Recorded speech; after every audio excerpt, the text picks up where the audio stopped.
Now, next I want to turn to an extraordinary day in Thailand. Protests in Bangkok are demanding curbs to the king's powers. That's remarkable because the Thai constitution says the king has to be held in a position of revered worship. And the protests want the resignation of the Prime Minister. That's remarkable because he's a former leader of the military junta that ruled Thailand from 2014 until last year. But have a look at this. Here we see the king and the queen being driven by motorcade through the protesters, and this was what greeted them.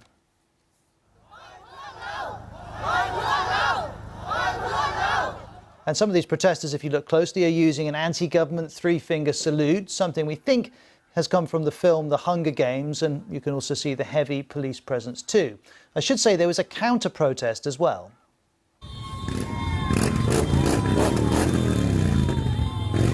These supporters of the monarchy turned out dressed in the royal yellow colour. And this is another video in which we can see royalists dressed in yellow clashing with anti-government protesters, and you can see the police getting involved too. And these are the latest pictures. It's early morning in Bangkok, and the anti-government rally is still going on in front of the Prime Minister's headquarters. Now, this day hasn't come out of the blue. It's been coming. There's been an unprecedented series of protests in recent months. The BBC's Jonathan Head was at this most recent one.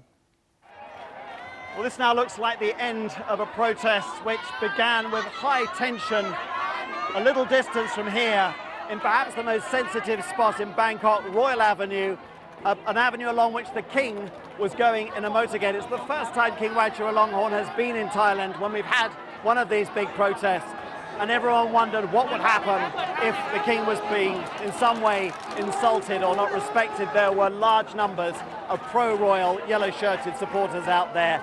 But in the end, these student-led protesters decided to avoid confrontation, and they've moved up here just outside the office of the Prime Minister. They've been blockaded, the police have put up concrete barricades, razor wire, but they're keeping their spirits up. They certainly believe the momentum of their movement, which is pushing for really quite radical demands, is still strong. Given what these protesters are asking for, this is a revolutionary moment for Thailand now. Many such confrontations in the past have ended violently in this country. This one so far, everyone is trying to keep it civilized, it's organized. At every point, they're trying to negotiate their way through. But don't be in any doubt at all about how profound the division is now between these young people who have simply got sick of the way in which politics has been done, the way in which the military involves itself in politics and the role of the monarchy, and a government which literally has its back to the wall. And the man in the middle of this story is King Vajiralongkorn. He's been king since 2016. He's 68, was educated in Britain and Australia. He's been married 4 times, has 7 children, and spends much of his time in Germany. He's also very rich, with an estimated wealth of $30 billion. That makes him the wealthiest ruler in the world. Well, Nupon Wonganan is the editor of BBC Thai.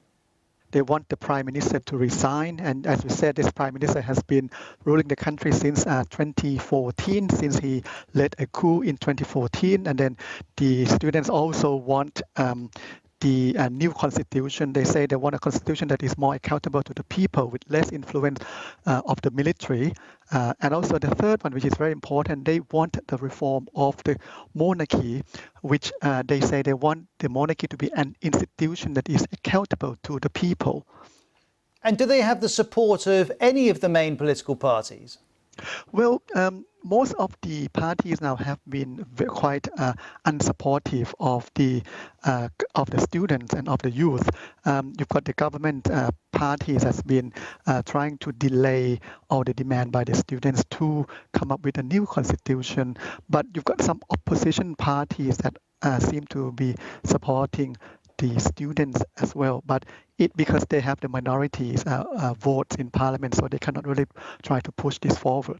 And I was surprised when I saw these protests. Aren't the protesters breaking those strict rules around the monarchy in Thailand? Yes, we know about this lèse majesté law, which is, you are not allowed to defame the king, the queen, the heir apparent or the regent. Otherwise, you could face a jail term of maximum of 15 years. But it is very unprecedented that students and youth they all come out in droves to protest, to demand for a reform of the monarchy, which has never happened in my generation. But with this younger generation, they've been very brave on this, and still we don't know what's going to happen as yet. As Jonathan Head was reporting that both sides have been restrained in their movement so far, but we don't know what's going to happen as the night goes by. It's very early in the morning now, and there's a large crowd in front of Government House now. But the Prime Minister came out today and said that he wants the police to take drastic legal action against these people who has broken law, even though this less marches law has not been enforced in several years. But there are other laws that the government can still use to go after the student leaders, and which could be, and these laws are as harsh as the less marches law itself.